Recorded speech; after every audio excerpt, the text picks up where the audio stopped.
Hello everyone, welcome to the class. आज के class में हम ग्रोथ एंड डेवलपमेंट के बारे में जानेंगे। आप सबको पता है ये बहुत इंपॉर्टेंट है। अगर आप बीएड कर रहे हो या तो फिर कोई टीचिंग एग्जाम की तैयारी कर रहे हो, एजुकेशन सब्जेक्ट से जुड़े हुए हो, देन आपको ये सिलेबस में होता है, तो ये बहुत ही इंपॉर्टेंट होता है। अभी केवीएस की वैकेंसी निकली है एंड उसके बाद जो स्टेट टीचर एजुकेशन है उसकी भी वैकेंसी निकली है एंड बहुत सारे एग्जाम में जहाँ पे पेडागोजी होती है, आपको पता है ये बहुत इंपॉर्टेंट है। तो चलिए ग्रोथ एंड डेवलपमेंट के बारे में जानते हैं। पहले जानेंगे ग्रोथ एंड डेवलपमेंट को कौन सी एक फैक्टर जो इफेक्ट करती है एंड ग्रोथ डेवलपमेंट क्या है, इसके बीच क्या डिफरेंस है।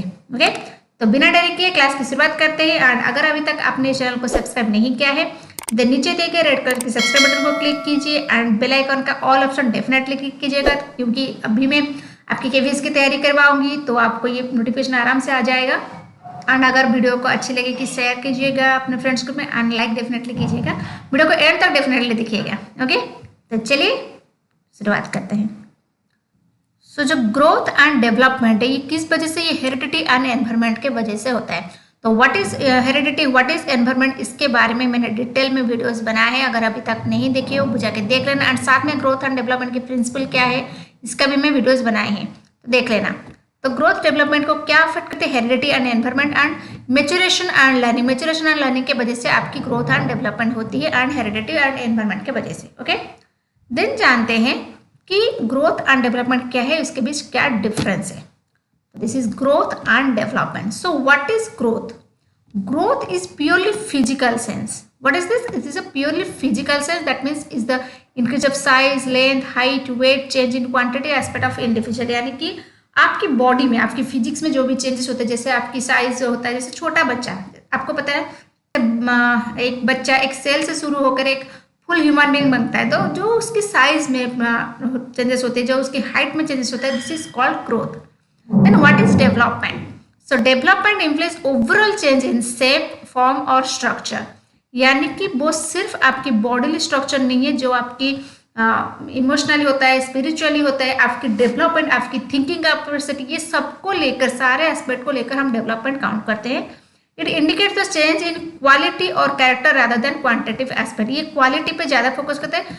डेवलपमेंट के अंदर ग्रोथ आता है, बट डेवलपमेंट अगर हम स्पेसिफिक करते तो वो क्वालिटी को प्रीफर करेगा। हाँ, ग्रोथ क्वांटिटेटिव होता है and development quantitative and quality both होता है, लेकिन ज़्यादातर डेवलपमेंट का मतलब क्या होता है, क्वालिटेटिव होता है। यानी कि आपके जो चेंजेस आए अंदर से, हाइट बढ़ रहा है वो आपका ग्रोथ है, लेकिन डेवलपमेंट क्या होता है, जो आपकी थिंकिंग में चेंजेस आए, जो आपकी मतलब कॉग्निटिव, इमोशनल, सोशल, इस सब में जो चेंजेस आते हैं। Okay, so growth is the only part of development process. जैसे मैंने बताया कि ग्रोथ क्या है, पार्ट ऑफ डेवलपमेंट। तो डेवलपमेंट के अंदर ही ग्रोथ आता है। जैसे डेवलपमेंट अगर ब्रॉड एस्पेक्ट है, ग्रोथ उसी के अंडर आता है। Then development is complex and comprehensive process. मैंने बताया कम्प्रेहेंसिव क्यों है, क्योंकि ये सारे चीज को लेकर होता है, लेकिन ग्रोथ सिर्फ फोकस करता है आपके फिजिकल सेंस में। Okay, growth is limited to a certain age, it stop when maturity has been attend.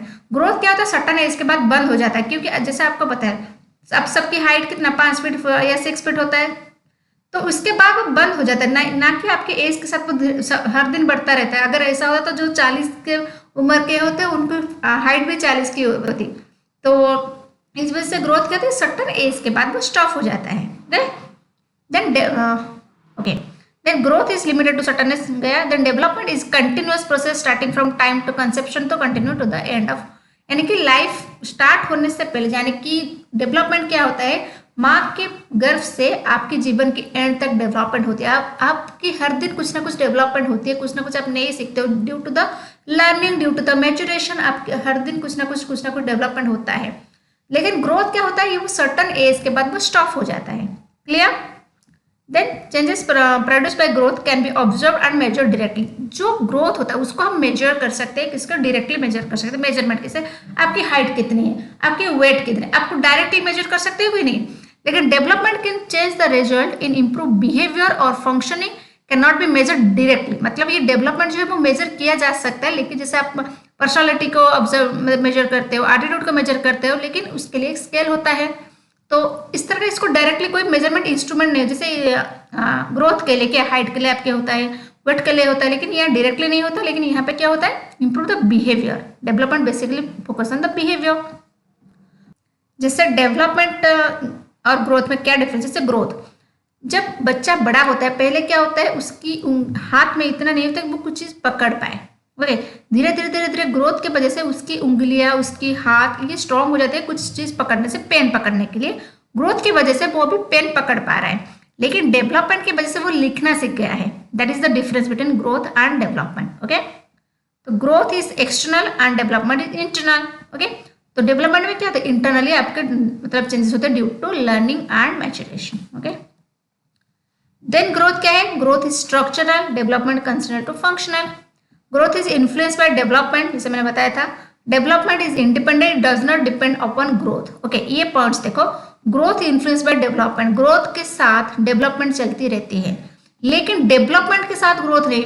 आपने देखा होगा बहुत ऐसे होते हैं जिनकी हाइट कम रह जाती है लेकिन एज उनकी बढ़ती रहती है, उनकी जो कॉग्निटिव लेवल है, उनकी जो इमोशनल लेवल है, ये सारे बढ़ता रहता है, लेकिन वो हाइट में बहुत कम रह जाते हैं। ऐसा आपने देखा है ना, बहुत सारे 20 के होंगे लेकिन उनकी हाइट 3 फीट या 4 फीट होगा, लेकिन उनकी जो डेवलपमेंट है वो प्रॉपर है, लेकिन जो ग्रोथ यानी जो हाइट और वेट है ये नहीं बढ़ रहा है, वो फिजिकली कुछ चेंजेस नहीं है, वो 3 फीट में ही रुक गए हैं, लेकिन एज तो उनके 20 गए एंड उनकी जो मेंटल कंडीशन है वो 20 की तरह है। Okay, so after attending maturity growth is gradually and slow down before it completely glace. जैसे मैंने बताया था मेच्योरिटी के बाद सर्टन एज के बाद ग्रोथ क्या होता है, स्टॉप हो जाता है, जिससे सर्टन एज के बाद आपकी हाइट का कम हो जाती है एंड उसके बाद आपकी वेट वो भी एक बैलेंस में रहता है। Then development is a continuous process, क्योंकि आप लाइफ के हर स्टेज, आप जो मतलब ओल्ड हो गए हैं वो भी डेवलपमेंट, क्योंकि वो हर दिन कुछ ना कुछ सीखते हैं, उनमें मेंटली इमोशनली कुछ तो चेंजेस आते हैं, जो कुछ डेवलपमेंट होता है। Growth focus only one aspect, increase in child's body size. Okay, development focus on various aspect like interpersonal skill, intelligence. जैसे मैंने बताया डेवलपमेंट में कौन कौन आता है, इंटेलिजेंस आता है, आपका इंटरपर्सनल स्किल होता है, आपकी पर्सनालिटी आती है, everything comes under development. But growth only focus on the size, bodily size. Okay, growth may और may not be bring development, but development is also possible without growth. जैसे मैंने बताया development is also possible without growth, क्योंकि जैसे बताया कि height रह जाता है लेकिन इंसान की इमोशनली और कॉग्निटिव डेवलपमेंट हो जाती है। Okay, so this is all about growth and development. बहुत छोटा सा टॉपिक था। Simply what is growth, growth is purely focus on physical sense, जैसे हाइट वेट इसके बारे में, and development is A complete sense, यानी कि ये कंटिन्यूअस प्रोसेस जो होल को देखता है, आपकी सोशल इमोशनल कॉग्निटिव सारा डेवलपमेंट को देखता है। डेवलपमेंट के बगैर ग्रोथ नहीं होती है, बट ग्रोथ के बगैर डेवलपमेंट होती है। ओके, ये सारे छोटे छोटे पॉइंट्स आपको याद रखना है। अगर बीएड में भी क्वेश्चन आता है, लॉन्ग क्वेश्चन जैसे बहुत बार आता है, difference between growth and development, आप लिख सकते हो। एंड इसके अलावा जो भी टीचिंग एग्जाम में इससे रिलेटेड क्वेश्चन ऐसे आता है, इसको आप समझना पड़ता है। अगर आप कोई भी कॉम्पिटेटिव एग्जाम को क्रैक करना होता है तो आपको तो ये पता होना होता है, उसके बाद आपको समझना होता है, क्योंकि क्वेश्चन कभी कभी ना अप्लाई लेवल में दे देते हैं। ओके, तो इसलिए आप इसको अच्छे से पढ़ लीजिएगा, नोट्स बना लीजिएगा। ओके, अगर कोई भी डाउट है तो मुझे कमेंट सेक्शन में लिख के दिखाएगा, एंड नेक्स्ट सेक्शन में मैं और कुछ वीडियोस लाऊंगी जो हमारे टीचिंग एग्जाम के लिए और बीएड के लिए हेल्पफुल होगी। तो चलिए मिलते हैं नेक्स्ट वीडियो में, तब तक पढ़ाई करते रहिए एंड लाइक शेयर और सब्सक्राइब डेफिनेटली कीजिएगा।